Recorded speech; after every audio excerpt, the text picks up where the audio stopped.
Hey, what's up, fellas? How you doing? Man, Antonelli here.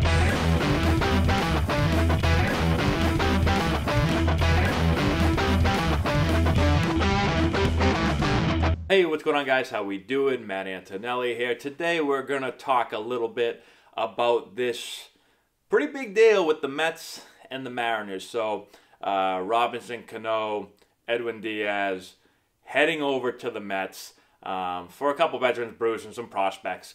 And so let's talk a little bit about the trade. And before we get into it, I'd be interested to hear what you guys have to say, both from a Mets and a Mariners perspective, if you're a fan of either team. I'm assuming if you're a Mets fan, you've got to be pretty pumped up about this.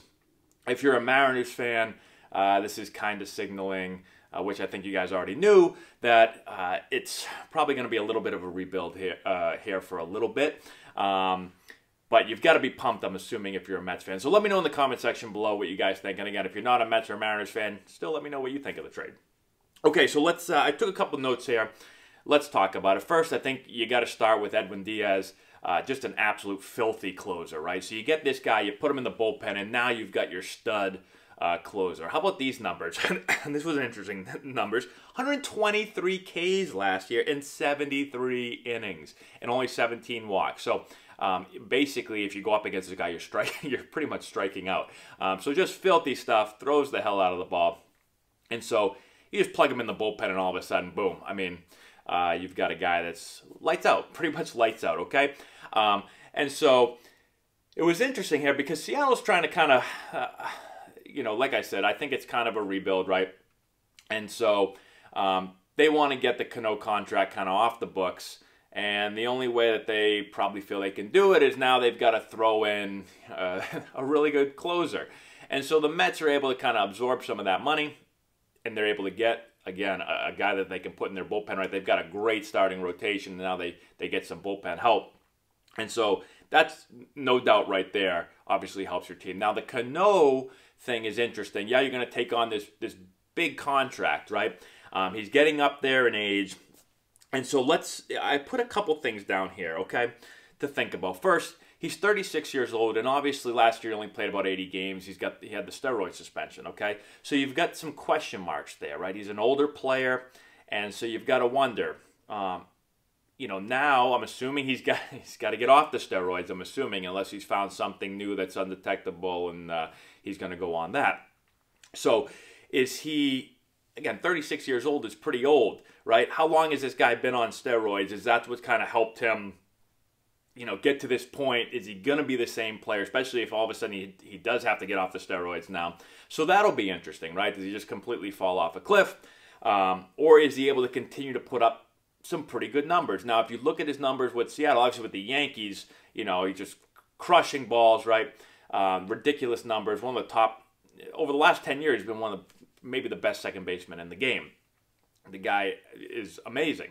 But he goes over to Seattle. He still puts up some pretty good numbers, but obviously Seattle's ballpark is not a great offensive park. And so if you just look at his home run numbers, I just wrote down his home run numbers.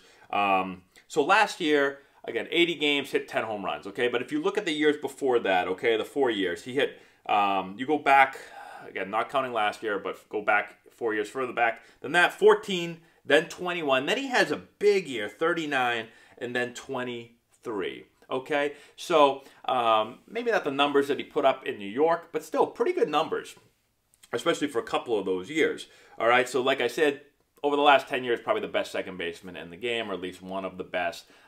He's had an absolutely amazing career. So now you've got your stud rotation, you've got your closer, and if Cano can give you a little bit of something, right? I'm not saying he's got to go out there and hit 30-plus home runs, but if he can give you something, right, you were able to get, again, a really good closer and a guy that if as long as he doesn't pretty much fall off the cliff, I mean, he's probably going to play a pretty good second base for you, and he's going to be able to contribute offensively. And the Mets need some offense, right? So I think where the Mets are able to kind of absorb that contract, hopefully. I mean, if he's absolutely horrible, then you're probably looking at it like, man, we spent a lot of money.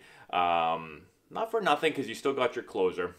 And again, you did have to give away some prospects. And these deals, any of these deals in baseball, you know, it takes a while to kind of see what's going to happen, especially with the prospects. I mean, it could take years to see how this deal kind of works out for both teams. But to be able to get your closer, to be able to get a guy that potentially could still have it at second base, still put up pretty good numbers, you add that to the rotation, and I think this makes it pretty exciting for the Mets now, right? And we talked about a little bit earlier when we were talking about in our other video, the Patrick Corbin signing. I mean, this makes this division pretty interesting now, right? You've got the Braves, who had a great year last year. They're young. They added Donaldson. Now you've got the Mets making some moves. You've got the Nationals adding Corbin, right? So you've got all these teams. You got the Phillies, who are probably, I mean, they've got some money, and they're probably going to make some splashes here. So it'll be a really interesting division. And I am looking forward to seeing how this thing all shakes out this season. So, again, let me know what you guys think about this trade. If you're a Mets fan, again, are you really pumped up? I'm assuming you got to be. Give me your thoughts from Seattle fans. And then anyone else that wants to chime in, let me know what you think of it. So, again, thanks for watching. I really appreciate it. Subscribe to the channel if you're not done so already. Give it a thumbs up. Share the video with all your friends, all that good stuff. What do you guys think of our new shirts here? Just got these in. I think they're pretty nice looking. All of our players get these right here. And that's all I got. Thanks so much. We'll talk to you later. See you.